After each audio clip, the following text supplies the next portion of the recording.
Speaking kind of some on that, do you think it's harder out here as a foreigner to make friends, and not even like amongst Koreans, but even like foreigners themselves? I think it can be.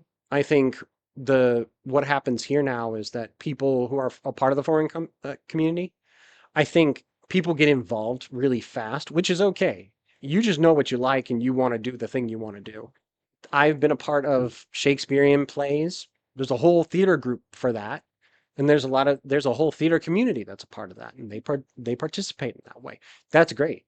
You bond with your people, and usually those people will like keep going out for auditions and keep showing up at the shows and keep doing stuff, and everybody's kind of in it together, and that's great. Mhm. I went in as somebody who, wanted to give it a shot because I had done theater when I was younger, and I loved my time doing it. I loved the production I got to do. Um, but at the same time, I didn't know how to really bond with people. I think it also depends on who you are as a person. Sometimes like people have people can be deal with depression. People can be dealing with stuff at home. People can be dealing with grief. People can be dealing with 100 different things, and it kind of makes it a little hard. I feel like I have a little bit of social anxiety as a person. It's developed over time, but I do have social anxiety. I want to be friends with as many people as possible. I am nervous as all get out to try and talk to somebody, especially if I don't know them. I'm the kind of person that when I did parties back in LA, even if I knew people were coming that I knew, I would still be on the wall until the person showed up Yeah. because I was like, it's cool that we're all in the same like community. Like I used to be a part of the church, the same church that you mentioned, um, back in LA. Okay, well, even when there are like 30 people for this person's birthday, including the birthday person, maybe I know the birthday person, and I will say hi and be respectful and want to talk and say hi and all these things. But I'm also the person that is very quickly, when that person's attention is out, I'm at the punch bowl grabbing something to drink, and then I am on the slapping a spot on the wall. And I'm gonna hide out until somebody either comes talk to me, not to force somebody to talk to me, but just like I don't know how to exist with other people sometimes. Or somebody I know pops up, and then I can just kind of like slide over and be like, I'm gonna start talking to you because I know you. Yeah, that must be difficult because Koreans are kind of all like that too. They're all very introverted. Yeah. When I got married here, that was such an interesting moment because it's like you say hi to people and people do know you, but then at the same time, it's like people don't feel like inclined to like come talk to you Mhm. sometimes, and you're just like, I wish you would. I wish you would come talk to me. I don't know anybody. What am I doing? So it can feel everything feels awkward. Yeah. Everything is awkward. Yeah. Learn to just embrace it. Yeah, I've tried to. I think that's why it's really nice that the foreigner community has so many different things. Here there are, well, let's get into it. There are things like burlesque shows. There are things like open mic nights and drag performances and card nights and game places and spots that you can go and play board games or play Dungeons and Dragons or uh, places where you can go to cafes that play vinyl and just kind of chill out with people, or you can go to different lounges or go to different restaurants and kind of be in the vicinity of human beings. Um, I think during the fall slash summer, late summer, there's usually a time where there's like a big block party in the foreigner neighborhood, which is called HBC or Haebongchan, that's near Itaewon. They have multiple places where people are performing. Local bands will get up and perform and just be there and doing their sets and stuff like that. And you go attend. And you can wander around from place to place to place and just watch. And it's a chance for you to see people you know, to get involved with people, to talk to people about stuff, and be like, oh, I didn't know about that thing. Oh, cool. I went to somebody's going away party. Turns out there was a burlesque show going on. Um, but also being there, the person who was going away, who was my grief counselor, knew a person who was starting a brand new theater company and was like, you've told me that you like this. Well, this is the person who's in charge of this. You should get attached to them. Email message. I wasn't feeling the piece that they chose this time. Totally fine. I didn't find a part that I really felt inclined for. That doesn't mean it won't be there next time. And there's always other things to do. And there's always like shows and bake sales and markets and stuff like that. So having those events means that it allows more people to be more out of themselves to be a part of things. And I think that's a good thing. And the whole area and the community around it has different spaces for people so that people can come and join in. Like I help to lead and run like grief talks and grief events for people in the foreigner community who need it. And I get to do things like that. And it's a way for me to build connections with people and to be like, okay, I know this part about you, but also you can invite me to stuff if you want to. And I will actually attend and show up because I now want to know the other sides of you. Mm, yeah. And so building in that way actually leads to something, but it does take a lot of work to kind of get there. You got to find it and then you got to pick it and then you got to build up the strength to go do it. Mhm. And that's sometimes the scariest part is I don't know how to feel. This is not my home. This is not my traditional crew. It's not what I'm used to. We don't do the same things on Friday, Saturday, Sunday, whatever. We don't, meet up during the week and do those things. So it can be really distracting and it can be a little bit debilitating depending on the person. Mm. I know for quite a while it's been debilitating for me. Still somewhat like a culture shock almost. Yeah, it can be almost a reverse culture shock in a way, especially for me considering my situation, like health wise and just life wise. I'm getting older, my health is, going downhill slightly. And then to realize, oh, I only get a certain amount of time to go home, a certain time to see people or do things. It's like, am I doing the things I want to do? Am I being the person I want to be? Am I getting to all the things that I want to do? Oh, I gotta work and go to this and pay the bills and do all these things. So it can become a not so fun moment to kind of have to deal with all that. Yeah, it becomes a chore. So sometimes when I'm home, uh, it can kind of be a little lonely Mm. because it's like I don't want to bother people, but also I'm not doing anything, even though I should be doing something, but I'm not doing anything. Okay, what am I supposed to be doing with myself? So when did you meet your wife? I met my wife here. We went on a blind date in 2013. Oh, so dating. Okay. Okay. Yeah, buddy, that was rough. What? Do tell if you're comfortable. Okay, so our date, I had been so to rewind the clock. I used to be part of the church in LA. We used to meet all together here in Jamshalaru station. Before all the chaos happens. I had been on a lot of double dates, and it had been a situation of I was talking a lot to the translator, and not as much my date. Mm, So, okay. so I was kind of at that weird point in life where I was like, you know what? I've already had one relationship. I don't know if I need another, and I don't know if I need it here. Or if I do, I'm going to pick somebody that speaks English because then I feel like at least communication wise we can function. I feel like that makes sense. It's fair. Yeah, it can. So a lot of our situation was at first she spoke primarily like only Korean. Mm, So it was talking to the guy who led the international ministry at the time, speaking to him and his wife, and then him talking to the person who became my wife. So she's looking at me trying to say something, but I have to look at him and go, huh? What does this mean? And then at some point he had a meeting that he had to go to. So they left. And so it was just her and me.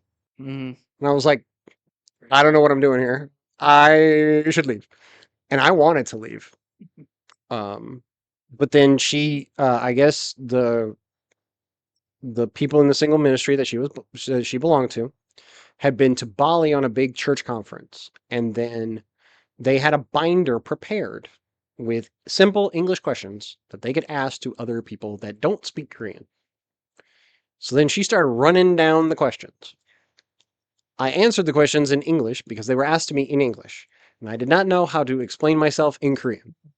I eventually asked her, like, do you understand? Like, does this make sense?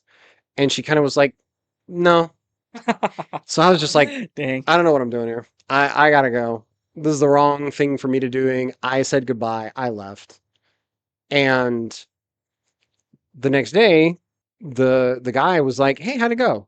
I was like, "She's nice. She has good questions." That's it. But I also mentioned like I was frustrated. Like I want to be able to communicate directly with my date, and like I should be able to do that. Yeah, I And feel that's fair. and I didn't know what to do for myself. I didn't know what to do in the regards, and I just didn't feel comfortable as much in Korean. And so I was like, I think I just want to go on dates with international sisters Mhm. because they're nice people and they speak English. I realized that number was small, so at some point I was going to burn through everybody. Yeah, yeah, But yeah. then I was like, all right, then I burned through everybody. It's fine.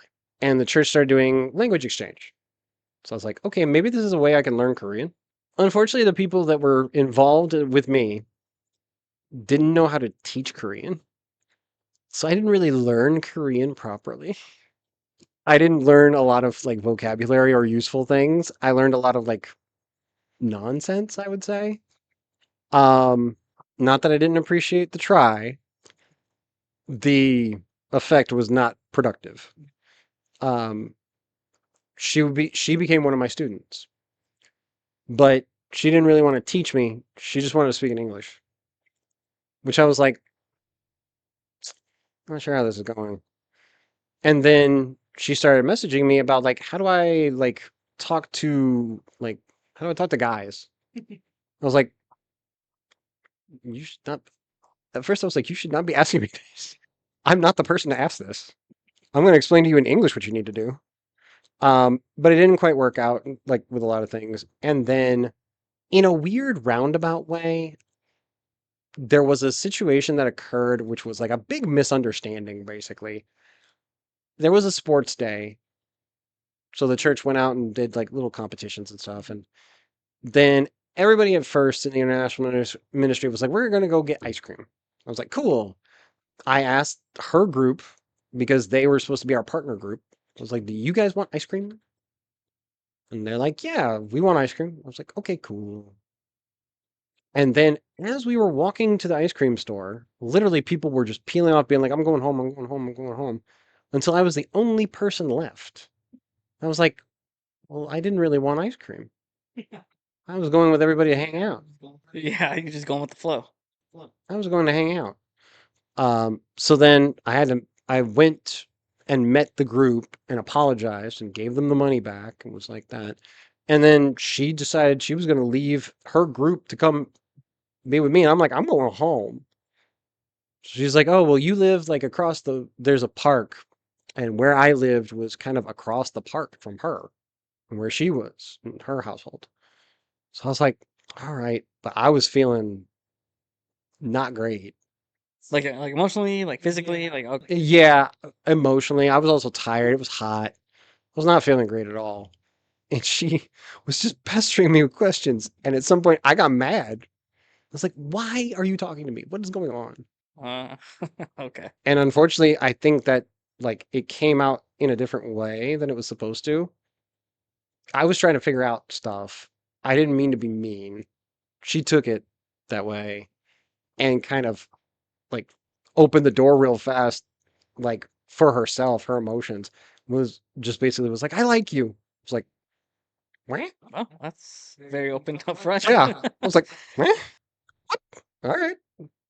So it was a slow build from there, but then we were dating for like about a year, and then we got married. And we've been married, yeah, since 2014. It's been an interesting thing. I bet. How do you think like the acceptance of like being an interracial or international couple? How would it foreign couple? How do you word that? You could say it however you want. Okay, yeah, It interracial is couple. interracial. It is international. I think it's a lot more difficult than Really? people give it credit for. Um, I've had older people on the subways when they see us holding hands and stuff, they will stare at the hand holding and then stare and give me dirty looks and stuff like that. I've had moments just solo where I've had pictures taken of me because I am a taller person. I am also a bigger person. Camera won't show it, but Um, yeah, I am a little bit heavier. So, oh, there's this kind of pudgy guy, and he's with this like really skinny Korean woman, but she's older than him, and we can all tell this looks weird. So people will have their judgments and stuff like that. And again, because I look how I look, it's like soldier, soldier, soldier. And it's like, no, Just regular I'm guy. just a person. So I think at some point I didn't really notice it and I didn't want to notice it on some level. But the minute it became a thing was, or I became more aware was probably after our honeymoon. Last minute, we went to Japan, which was the first time I'd ever been there. She had been there before. I had never been. I really wanted to go. She was down for it. We went. And the thing on the train there was nobody cared Hmm. because Japan has a different like subway culture, which is as long as you stay in your bubble and don't come encroaching on me, everybody's cool. And as long as generally you're quiet, like don't be taking loud calls in the subway and all this other stuff. So it's quiet in Korea, but in Japan, it's like you stay quiet. Like it's Yeah, quiet, quiet, like a library. you can text on the train. That's fine. But don't be taking any calls. The minute that somebody calls you on the subway, Yep. automatically declined. Because you cannot be. I'm sure on some level they don't have that all the time, that kind of expectation of foreigners. But I didn't want to be like, You don't want to be stick I don't out. want to be Yeah, that yeah. person. You still want to be respectful. Yeah. But then I noticed like nobody cared that my wife was Korean. Nobody cared that I was a foreigner. Nobody cared that we were together. Nobody cared that we were holding hands. The only time people cared that we were holding hands is when they saw we were holding hands, and so they made sure not to bump us. They didn't want to push her away from me, and they didn't want to push me away from her. That was unfair. And so it was like, oh, cool. Everybody's nice. Nobody's taking photos of me like I'm some weird, like, alien from another planet. Nobody's, kids are pointing at me and being like, Demori, no hair. Nobody's doing anything like that. People are just like, that's a human. You have your distance, I have my distance. Everything's fine. So when I came back, I noticed a lot more like the looks and things like that from people here. And, it became a thing. Yeah. And it was one of those frustrations where it's like, why do you care? It's almost like a new culture shock. 'Cause Yeah, obviously in the States you wouldn't get that. More than likely you wouldn't get that. It'd just be whatever. But here in Korea, where interracial couples are still somewhat, I don't want to say taboo, but still an odd sight to see. yeah. It was an odd thing. And so trying to deal with it was a little bit difficult. I think I'm a little more used to it now. And I tend to just, maybe I'm horrible for this. I tend to look people right back. It's like, you want to stare at me? I will stare at you until you concede and just go, I'm not gonna look at you. Go, yeah, you're not gonna look at me because I don't want you to. I'm going to scare you so you'll leave me alone. Um, but yeah, I think outside of that, I haven't really had too many problems living here. Generally, things have been okay. I don't think I've ever experienced like I think the only horrible thing I've really experienced was that picture on the subway. Really. Like it was hot. The car was hot there. The train car was hot. Not really AC going. Yeah. I'm sitting there sweating like a mug and just being like, "Oh my God." Just not looking good. No, Not we've looking all good, been there. trying to wipe the We've sweat away. Yeah, we've all been there. And, I got a couple sweat stains on the shirt. Yeah. It's not white or anything. It's not like anything serious. But literally somebody had their phone. And the thing that people may not know in Korea is when you buy a phone in Korea, the camera setting will make sure that your shutter goes off and everybody can hear it Yep, that is a real thing. Yep, that's a real thing. nice and loud. So I'm hearing this and I followed the sound and I literally stood right in front of the person and stared at them and watched as that person, like I could see from the glass, she was sitting, could see the glass and saw her like erase the photo. It's like, yeah, I'm It's not weird. I'm not a joke. I'm not a clown. Just a normal guy, just a normal American. Don't take a photo of me. I'm not interested. You didn't ask. I didn't consent. It's not appreciated.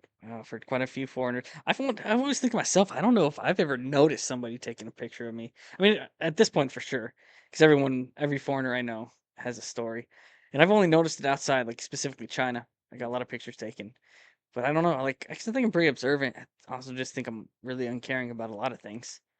It's entirely possible. I mean, sometimes people get lucky and they don't have to deal with it. And that's great. Because like when I'm on the subway, like I'm definitely like in my phone, Instagram, TikTok, whatever. Or if I'm with somebody talking with them, so I'm just unsure at that point. But are there any other like culture shocks that have really like given you like negative experiences about Korea or anything else shocking? At some point, not necessarily. I think I got used to things very quickly. I think the thing that bugs me, and I don't know if this is necessarily a cultural issue or just just a church thing or a different thing or a particular person thing, is sometimes people draw black and white lines very quickly about things. If you are or you're not, either you're in or you're out. When I left the church, when I chose to leave, at some point when I still came back a couple times and just was like, yeah, no, I'll help out or I'll be around. Just, you know, I didn't, my, my wife still goes to the church. I attend more for the fellowship than for like the spiritual piece of it, necessarily for me. But she attends for both, and that's fine. When I left, I told her she could keep going. She was more than that. Like, I'm not going to stop her. I'm not going to say, no, you can't. I'm not going to be demanding. That's not my job. It's not my purpose in a marriage. So I would go. And at some point, I saw something happen. Like, her group was like the internationals and her were helping set up for stuff. And I saw something happen and I wanted to help. So I helped. I did the thing that I was supposed to do. I didn't bark orders, I didn't do anything, and I just did it. All of a sudden, an older couple shows up, and the husband is just like almost yelling at me, like, "Why are you doing this?" and blah blah blah. And I'm just like,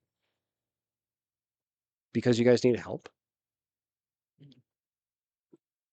And he all of a sudden pulls me aside, and he's like, "Well, why did you think we needed help?" and blah blah blah and all this stuff. And I was like, "It was my opinion that basically none of the people had hands free to move the thing that needed to be moved."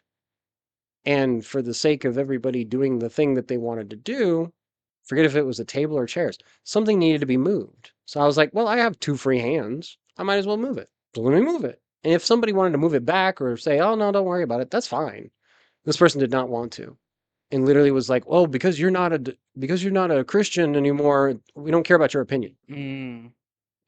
And I more than 2 cents. And he got told to his face, like, I don't care who you are. You don't ever talk to me like that. I'll never let you. You're not my parents. You have no right to talk to me that way. Because the way I was raised by military parents. My mom always taught me, like, don't take crap from anybody. And so it's like, no, how are you gonna? I'm a grown adult human. How are you gonna talk to me like that and think that it's acceptable? I don't think that is acceptable, and I wouldn't talk like that to anybody. Mm. So what makes you think that it's okay? Yeah.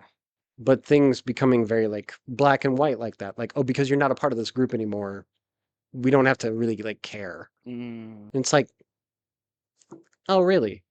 But then the realization is when you zoom out, that generally can feel like a little bit of the way that, in general, people operate culturally. It can be like, well, since you're not a part of this circle or that circle or, this other circle that I belong to, I don't necessarily have to care. Mm. Because you're not a part of my work team, because you're not a part of my family, because you're not a part of my friend group that I've had in school, because you're not a part of, whatever organization I belong to, and because you're not a part of my company, I technically don't have to worry about you. And it's like, no, you should have the reasonable, decent respect for another human being. I get that we're not friends, and that's okay. We don't have to be, but like, you shouldn't feel like you can just say whatever you want and act however you want because I'm not a part of the thing that you're a part of. That shouldn't change how you respond and speak to another person or engage with another person. Should not change that. You say that's not like direct. That's not like just a cultural thing. Yeah. Yeah. Because I don't. Because I think I see that in like Korean culture a little bit too. It's like, especially older. I think, and maybe just adults everywhere in life. Like you just get more set in with like your group, with your crew, so it's harder to set in. Especially like when you're like us foreigners in our 20s when we moved. Well, respectfully, when you were in your 20s when you had moved here, like it's harder because now you're in a whole new change of scenery, environment, language, food, even in the building. Like you don't see like lofts like this everywhere in the states. Right, Like everything's different. right. I see what you mean. So you're adapting on a like you have to adapt on a massive scale when you move here. Hmm. For anybody who's deciding to come here and move here on a more regular basis, I would say you really have to, I'm so sorry, you really have to adapt to how things are on like a heavy basis because you're kind of pulling yourself away from your own culture. You're pulling yourself away from whatever family ties you had, whatever friendships, whatever job experiences that you could have. Because I mean, I lived in LA. Cool. Guess what? If I really saved up some money, I could have moved to New York, gotten a job in New York. I could have went back to DC, gotten a job in DC. I could have moved back. I could have moved to San Francisco and somehow got a job in San Francisco. I don't know. I could have moved to Las Vegas and worked there. I could have been anywhere. I could have been on a farm in Nebraska. I don't know. I could have been anywhere. But that because I'm American, I can do that. I can uproot myself physically, but I don't have to uproot myself culturally as well as family wise in order to meet the requests of someone else. I don't have to if I don't want to. I can find a way. You know, your McDonald's manager in, I don't know, Avon, Indiana, which is a place I used to live a long time ago. Um, you know, they're not necessarily going to be the people that are going to uproot themselves to go work somewhere else. But like my brother-in-law works as an airline mechanic. He's a good guy. Works for, I believe he works for Delta now. Yeah, he works for Delta now, but he used to do more private planes and certain things like that, smaller groups. He would have to uproot himself from wherever he was physically living, but he always knew where his family was, and it was easy to get to them and things like that. And he could still make friends because everybody had the same cultural understanding of life. Crossing the entire ocean to the other side of the planet and then plopping down is very different. Very, very different. Very Yeah, different. it's hard. It's fun, but I think it's fun. But it's hard. It is, it can be. Fun isn't always easy. Yeah, I'd say the fun starts when you get here because you obviously want to learn about about the culture and what's going on around you and how to exist and how to function and kind Absolutely. of do the same things that you always want to do. Like, okay, I lived alone with other roommates and whatnot in California. I moved around LA quite a bit. So whenever I got a new household or a new apartment or whatever to be in, it was okay. I got to scope out the new food spots. I got to scope out where I'm supposed to be. What are the places I'm supposed to be going to if it's job or education or whatever? Like, where am I supposed to be? I need to know these things. I need to know these places. I need to make sure I have transportation. I need to make sure that everything's good. So then I can just live and it's okay. Then you're set. Here, you have to do that on like a way bigger scale because you have to navigate all this culturally on top of physically. And that's a lot for people to take in. Yeah. I think one of the things that I did when I started here was I didn't start working until the afternoons. So I would leave my apartment very early in the morning and I would go into Seoul. So I would literally travel like 30 to 45 minutes into Seoul to go to something like to go to Latte World and try and figure out what is Latte World because the kids keep talking about it. Yeah. Or where is Everland? I eventually went to Everland and figured out what it was. Or like Gangnam or Apgujeong or where are these districts? What is the 63 building in Yoido? What is that place about? I've seen it on TV. Don't know what it is. I should go there and figure it out. And I did. And I would do that very early in the morning, then leave, go get lunch, and go to work. And be like, wow, my big thing for this week is done. That's awesome.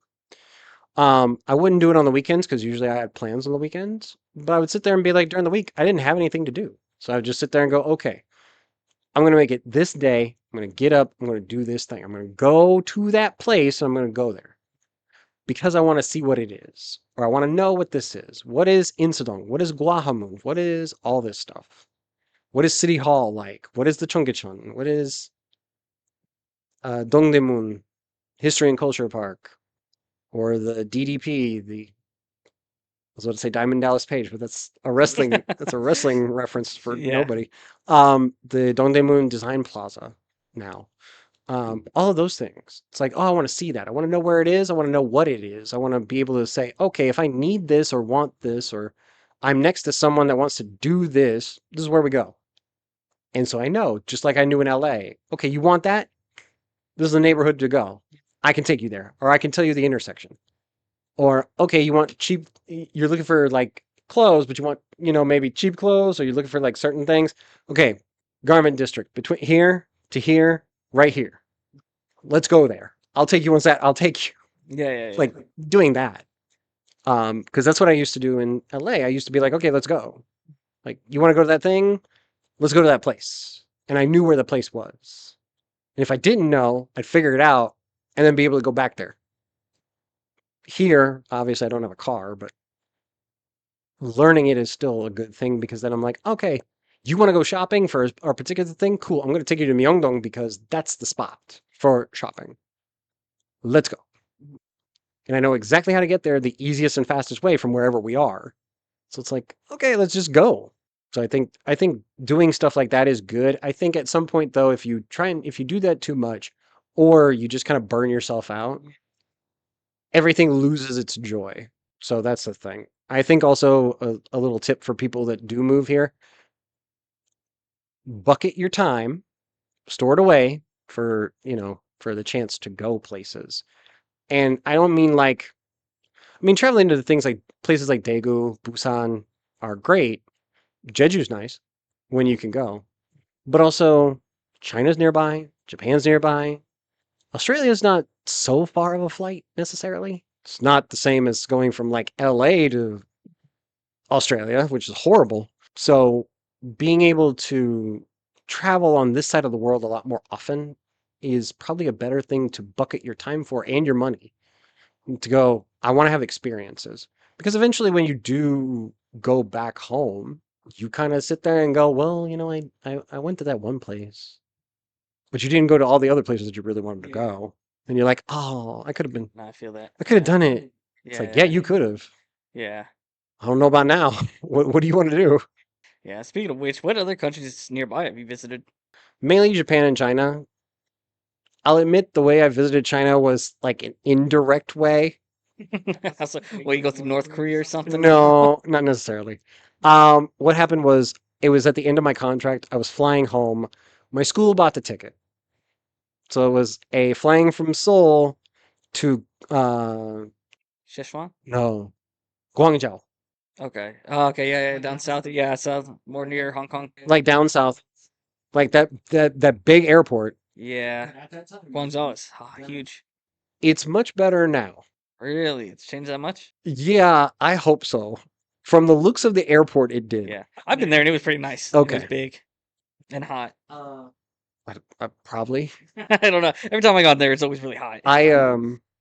What happened to me was it was raining like crazy. The airport was two giant hangars. Yeah, nope. It's changed a lot then. Yeah, it's definitely changed a lot. So we got nearly soaked. They made us land on the runway, then drove a bus out there, get our mess on the bus, and try and avoid the storm that was going on at the same time, and then sit in a thing, and then finally like on the way back to get the other one, finally it stopped raining. But then it's like everything's wet, and you got to get on the bus to get out to the other plane. It's like, man, this is stupid. Why are we doing this?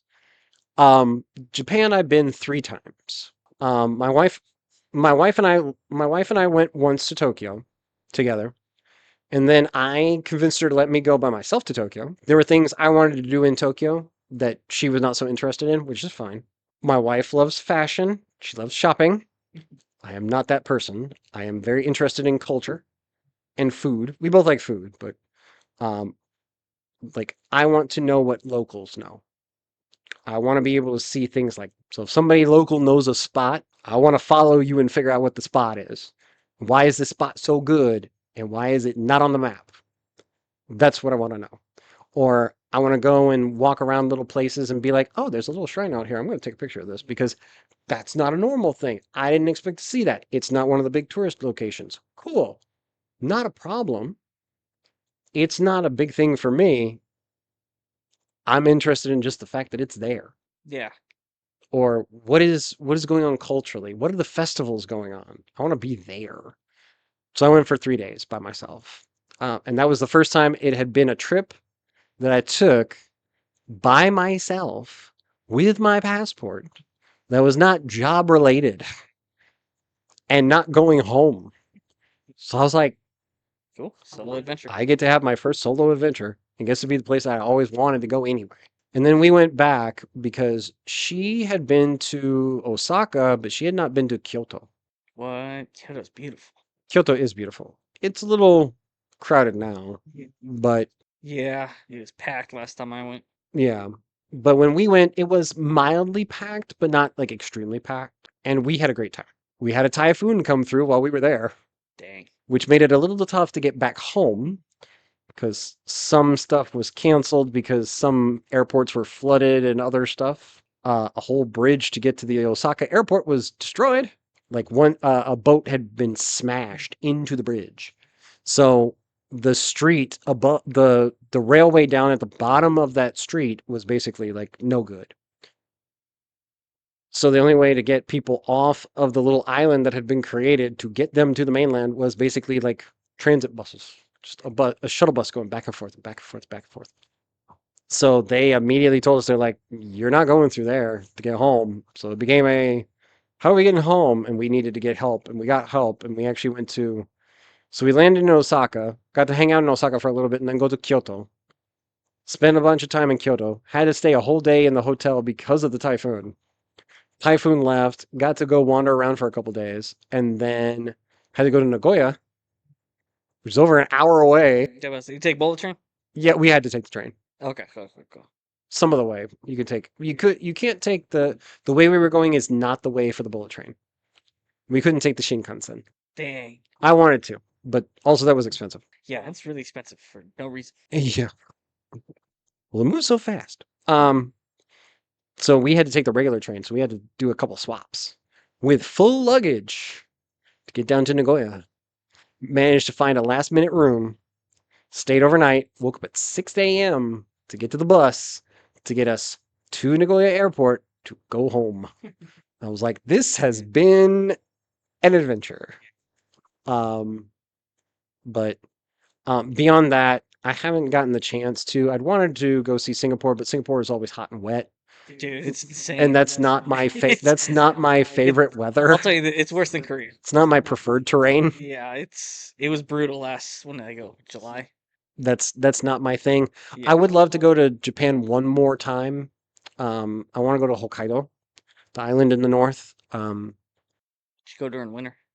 No, don't go during winter What? Really? because the snow is so deep that you can't do anything. 'Cause I had a buddy a couple winters ago. He went.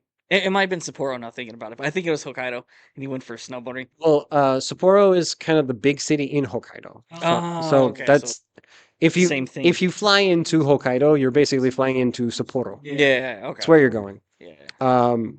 I wanted to go there because I'm a video gamer.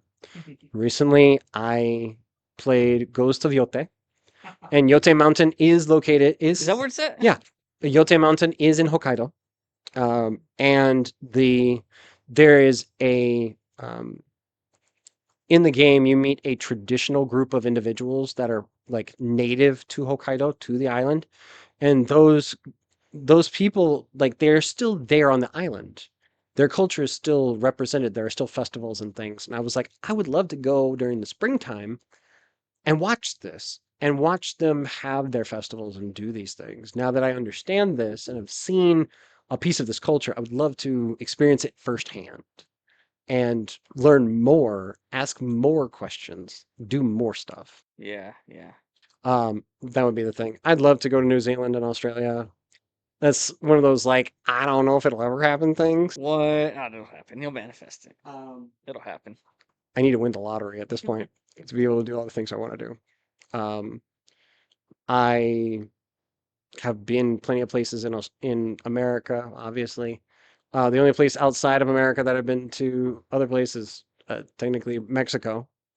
Been to a couple places in Mexico, which were nice, luckily. Um, but I'd love to go visit Europe.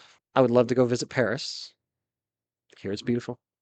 Um, I'd want to go visit the Netherlands because technically a piece of my family history is from there. Nice. And the rest of my family history is from England, Ireland, and Scotland. So I'd love to kind of look at the Isles and kind of see what's going on, especially Scotland, because a big part of my mom's side of the family is connected there. So getting to kind of understand my clan and learn things would be really cool as an experience. And do you think with Korea, like you've been here 14 years, think you're gonna stay another 14 more? Like this is home, still taking it year by year. You and the wife still love it, or want to maybe go back to the States or even somewhere else? So with my wife, she's very connected to her family, obviously, and her family is here. Um, Living in Seoul, she's only about an hour, hour and a half bus ride away from them. So she doesn't really want to move to the States, and that's fine. Um, I am at a point where I don't know necessarily. Obviously, for like medical health insurance reasons, it's probably easier for me to stay here and a little bit cheaper. Yeah, I'd imagine. Um, Trying to get health insurance back home, it looks like an absolute nightmare, and I don't feel comfortable with that. That would probably limit my quality of life quite a bit. Um, so that's one of those weird, like, I'd love to move back, but the chances are this is not going to happen under most circumstances. Again, it would be one of those, gee, I won the lottery. I think I can make it now. I have $1 million to $2 million. I'm good to go. I can survive for a little while. Um, so that would be one of those weird things. I think if something does happen in terms of my health, that would probably be a thing I have to consider is just kind of going, well, it's been fun. I'm gonna go home to make sure that some of my requests and things that I want for certain things are fulfilled. But, you know, I think for now I'm here for now. Yeah. And that's the best way I can put it. I I'm so used to like the hiring seasons here and all the other stuff and doing this, doing that. I'm used to it. So there's a point where I'm just like, yeah, there's some limitations on certain things. Like, man, I'd love to be able to shop without this problem. Yeah, Or yeah, like yeah. buy this thing without having to worry about so much shipping charges. But that's like such a minor thing in relation to bigger things like safety, security, healthcare, availability. Because even like the healthcare here gets modulated per year based on how much money you make. And so it's like, okay, if you make less in the year, your rate goes down. If you Mm, make more in the I year, didn't know that. it goes up. But it never goes up to an excessive amount. Like I looked at healthcare in like as cheap as possible in the US near where my mother lives, which is probably who I'd go live with when I got back. Okay, like the lowest policy is like $800 a month. Wow, that's insane. Here, the highest I've ever paid is like 150 a month. Dang, some pretty top tier Yeah, healthcare for too. decent healthcare. I mean, there are some limitations to healthcare here, obviously because of language and stuff like that, and like certain needs and depending on the situations, it can be a little bit rough for certain medications or certain like if you want to do trials and things like that, it can be a little bit rough. Or if you need like organ donation and certain things, it's not a thing here for foreigners. That's crazy to me. You think it's just the human body? It's a human body. But actually, I mean, like genetically, there's differences. And especially if you're putting a piece of someone else into another person, those two pieces of DNA have to match at some point. And if they don't, the body doesn't see it as doesn't see it as a native piece. So it's going to eat it and eat you alive. It's a part of like medical facts that's how that works. So I'm like, that makes sense. Yeah. At first you can kind of cry about it, but then you're like, yeah, I don't want to go through that. Yeah. It's like, oh, I got the thing. Oh my God, I'm dying. because this is eating me alive. Ugh. Not what you planned on a Tuesday. Yeah. So at some point, I'm just like, all right. Eh. It is what it is. This is home for now. I just have to admit to that and be okay with that. It's not the best thing in the world, but it is okay. Yeah. I mean, you seem content. You seem happy. I think because I've started learning how to do things outside of the norm, like doing my death doula certification and going after that and looking at things and kind of being someone who kind of sits outside of the norm and learning to be okay with that and learning to be like, okay, I am who I am, and who I am is probably to most people that I know is not really conducive, but I'm okay with it because I get to just be weird and wild and funky, Yeah. and it's Just okay. living your best life out here. I'm a weird kid, it's fine. Yeah. Yeah. Yeah. That's good. That's good, man.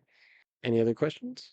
I think I don't have too much, man. No? I mean, you like, I guess you said a lot, but any piece of advice, anyone, anything for anyone wanting to come out here, Um, whether it's a few weeks, few years. I would say maybe I should look into the camera and just tell people. I would say if you're going to come out here, I would say visit first. Um, Visiting first is one of the big things that you should do, um, because it helps to understand what life is like on a certain level. Obviously, if you're visiting, you're not working on a daily basis, you don't understand that pattern of life, but you get to understand like the majority of the culture. You get to experience like firsthand what goes on here outside of any media that you attempt to consume or things like that. Language acquisition, man, I can't speak. Language acquisition is a good thing. If you can learn even just basic survival Korean to be able to get around and do Yeah. things, that is a necessity. It will never steer you wrong, and you will be able to avoid a lot of pitfalls. Absolutely. So that is a must. And I would say with language acquisition, find the way that you learn that's best for you, and find a way to get it done so that you feel comfortable. My first 2 weeks here, I learned by auditory. I learned by sound. That's why spoken Korean for me is so much easier, and I can underline. I can understand context a lot easier than I can like written or like otherwise. Yeah. Yeah. I can listen to people's discussions and understand, this person is talking about this thing. I've heard a few words that I understand, and so I can kind of piece together the puzzle. But also, I can hear the person's tone of voice and understand, the person is upset about this, or the person is interested in this, or the person is happy. Okay, this is how I should respond if the chance to respond is presented. So I think that's a key thing. For the first 2 weeks, I just sat and listened to other people talk because I didn't know how Korean sounded when people were just speaking Korean. I had heard tons of K-pop, turn a ton. Yeah. Yeah, and so at some point, how people sing and rap and whatnot and engage with music with language is different from how they speak with language. It doesn't come up the same way. So you have to be able to kind of switch that off and go, okay, I want to understand lyrics. I want to understand how the pattern should go, but I also need to listen to how people say these things Yeah. Yeah. because how somebody says and expresses it is different from it being sung than it being spoken. Poetry is different from songs. So I think if you want to live here, gain as much insight from other people that you know that have possibly lived here, I think is a big thing. Um, Beware of certain jobs. Yes, there are hiring seasons, but that sometimes can mean that everybody is looking for somebody and they'll take you, which is a benefit for you, but you may wind up in a situation that you absolutely hate. And I've been lucky. I've only had to experience a situation of somebody pulling a midnight run one time Mm. in certain jobs. But that is one of the worst things to see. If someone goes into a job and absolutely hates it so much that they literally take their first paycheck, cash it, buy a plane ticket, and leave immediately. Wow. Just middle of the night, over the weekend, nobody knows, nobody cares, just gone. Wow. And Jeez. you happen to be the coworker who's left to pick up the pieces. Dang. That's not fun. I've had that happen one time. But yeah, you need to make sure that you understand that this is you come out here for a job. If you're coming for a job, if you're coming to be a student, focus on your studies, make it happen, be the best you can be. But if you're coming for a job, you need to focus on your job. You need to be ready for your job and you need to be presentable for your job and you need to make that happen. And there are small things like tattoos and all this other stuff and learn those things. Learn all the little bits and pieces, learn all the questions, learn all the little ins and outs that some people may not discuss that you're used to discussing at job interviews in America or wherever you're from that they may not discuss with you here. Because sometimes they'll just be like, oh, it's probably like, it's a given. Nope. It's not a given to you because you're different. You need to ask those questions. Mhm. Like dress code, facial hair. Like for me, I have to ask about facial hair. Does this place have problems with facial hair? Sometimes they do. Sometimes people are like, we understand you'll grow it, but you need to be moderately well shaved. Okay. Or you can grow, some places have been, you can grow it, but it should look clean. Okay, not a problem. I know how to do that. That's not a problem. That's probably easier on me and my wallet. I don't have to pay for razor blades, but at the same time, it's a thing. Learning about tattoos, like knowing that, okay, if you have tattoos, if you can cover them up or hide them, you're fine. But if you've got them in places where people can easily see them, you're probably going to be asked, depending on where you work, you're going to be asked to cover them up in certain ways, like put, makeup over it or do other things, or you just be made to wear long sleeves even in the dead of summer because you're the one who chose to get a tattoo. So there's all these limitations and stuff like that. And you have to ask those questions. So due diligence, research, and figure it out. If you can visit here, take a look around, figure stuff out, then that will probably help to make that decision for you. Because this is not going to be a place for everybody. There is Japan. There are teaching positions there. There's teaching positions in China. There are teaching positions in India. There's teaching positions in Malaysia. There's teaching positions in Indonesia, in all these different places. You can be there if you want to be.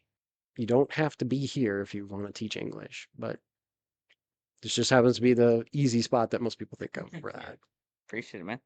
Everyone, Joshua K, man of many words. Cool, cool. But yeah, thanks, man. Seriously, thanks for being on the show. Might have to have you on again. Again, you got a lot of years of experience. Man of many words. Appreciate it, man. Appreciate it. Yeah. Shall we get some dinner? Sounds like a plan. All right, cool. Well, thank you everyone for joining. And until next time. Tama po.